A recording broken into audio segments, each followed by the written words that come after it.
Hello, Warriors of Light, and welcome to my 23rd weekly podcast.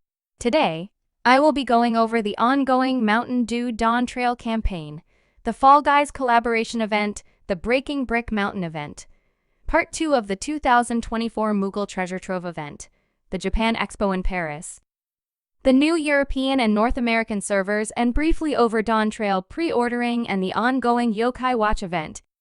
Today is June 7th, 2024.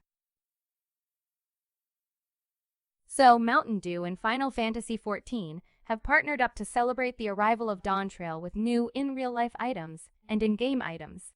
Some of the items for 4,000 points each include a Final Fantasy XIV t-shirt, a plush wind-up Fwoof, a plush wind-up Numao, and Alice and Alphinaud figurines. The two grand prizes for 25,000 points are the Viper and Pictomancer versions of the Elgato Stream Deck MK2 Studio controllers.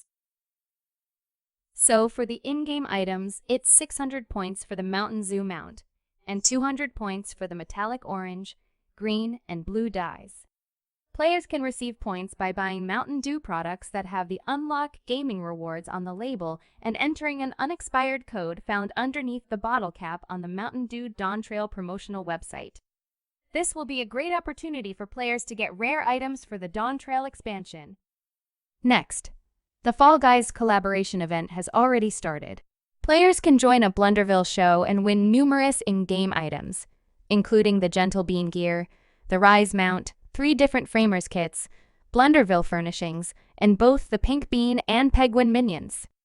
To participate in this event, players must be at level 15 and complete one of the following main scenario quests: the Gerdanian Envoy, the Ul'Dan Envoy, or the Lomansan Envoy. Players will also need access to the Manderville Gold Saucer and speak with the well-heeled youth at the Steps of Nald and start the quest titled, It Could Happen to You. This is another great opportunity for players to get rare in-game items before the Dawn Trail expansion. The next item I have on my list is the Break Brick Mountain event that has already started and ends June 20th. To participate in this event, players need to speak with the Havek Alvek of the Mithril Eye at the Steps of Nald and start the level 7 quest titled Breaking Brick Mountains. This is another great opportunity for players to get rare in-game items such as the Thug's Mug headgear, the Wind-Up Brickman, and the King's Slime Crown before the Dawn Trail expansion. Also, this event is a collaboration between Dragon Quest X and Final Fantasy XIV. Also, players can find Brick by Stone Brick and Brick by Gold Brick Fates in Central Thanalon at the Sildai excavation site, Lower La Nosea at the Blind Iron Mines, Upper La Nosea at Camp Bronze Lake, Central Shroud at Bent Branch Meadows, and in North Shroud at Finder's Bluff. This event ends on June 20th. So next on my list is the 2024 Mughal Treasure Trove event that has already started. Some of the top prizes are the Emerald Carbuncle Earring, the ffxiv Horn, and the Gabriel Alpha Identification Key, which the last 2 items mentioned are used to get the ffxiv mount and the Gabriel mount. As previously mentioned, the Ultimog Challenge is clearing floor 100 in the Palace of the Dead Deep Dungeon, and I have a video out on my YouTube and Rumble channels clearing this Ultimog Challenge during a live Twitch broadcast. This Ultimog Challenge is a great opportunity for new players to explore Final Fantasy XIV's first deep dungeon, and return players to get other items such as farming unique Etherpool weapons or gathering Gelmoran potsherds to be exchanged with the Unacoder for rare in-game items. This event ends on June 24th. Next, there will be a Japan Expo in Paris, France between July 11th and 14th. Players can visit Yoshi P at a special panel and a round table with content creators and journalists. Also, Yoshi P will be there as a special guest for 2 stage shows and signing sessions. This event will be a great opportunity for Warriors of Light in Europe to see Yoshi P in person. Gamers can save money by buying tickets before July 7th and enjoy the Janine Fair discount. With the discount, a 4-day pass is €81. After July 7th, 4-day passes will be €90. The address to the event is ZAC Paris Nord 293420 in Villepinte, France.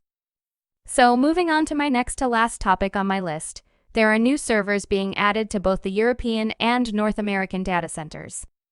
For Europe, a new logical data center called Shadow will be added.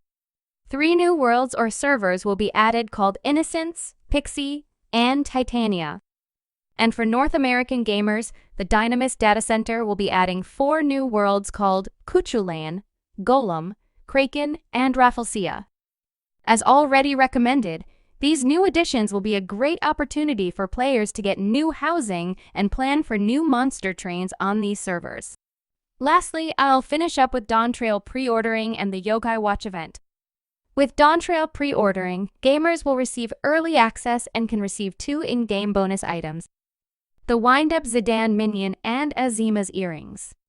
Azima's earrings increase experience points for characters under level 90, and the Wind-Up Zidane minion is an exclusive rare minion. Like previous minions offered in pre-ordering, this minion won't ever be offered again and has rare abilities for the Lord of the Verminion Gold Saucer game. Also, Dawntrail will be released on July 2nd, but early access starts on June 28th for players that pre-order now. So, for my last topic today, the Yokai Watch event. It's based upon the Yokai Watch role-playing video game and animated series. The video game involves looking for yokai with the Yokai Watch and befriending them via battles. So for our Final Fantasy XIV collaboration event with Yokai Watch, players will be able to join in on the fun and get rare weapons, mounts, and minions, including Jibanyan and Whisper mounts.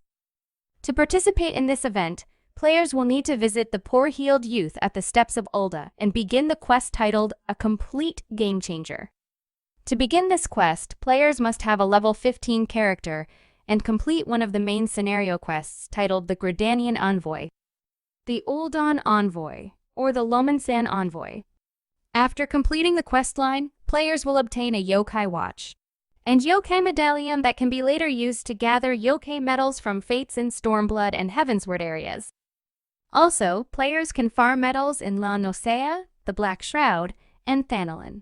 These medals can be exchanged for yokai with the Wandering Executive at the Gold Saucer. So, after collecting 13 yokai, you can acquire the yokai mount called the Whisper Go mount. If players want to obtain yokai weapons, players must summon the yokai minion that is matched with its weapon. For example, to obtain the Cane of the Shrine Guardian, players must have the Komasan summoned during Fate battles and obtain legendary Komasan medals. If players collect 13 yokai weapons, you can acquire the second yokai mount called the Whisper A Go mount. Next, if players collect all 17 yokai weapons, you can obtain the rare Jibanyan couch mount. Lastly, if you collect all 17 yokai, you can exchange MGP points with Nohai at the Gold Saucer for the new Yokai Watch Framers Kit. It's an exciting event jam-packed with rare items and an event you don't want to miss. This event will end upon the release of Patch 7.0 in late June. So that's all I have for my 23rd weekly podcast. If you enjoy my podcasts, you can subscribe to my podcast channel on YouTube. Also, you can follow me on X, formerly known as Twitter, under Dynamis Ryne. I try to answer comments and questions found on my channels through my weekly podcasts. Feel free to post on my social media platforms and subscribe. Thank you for watching. See you next time.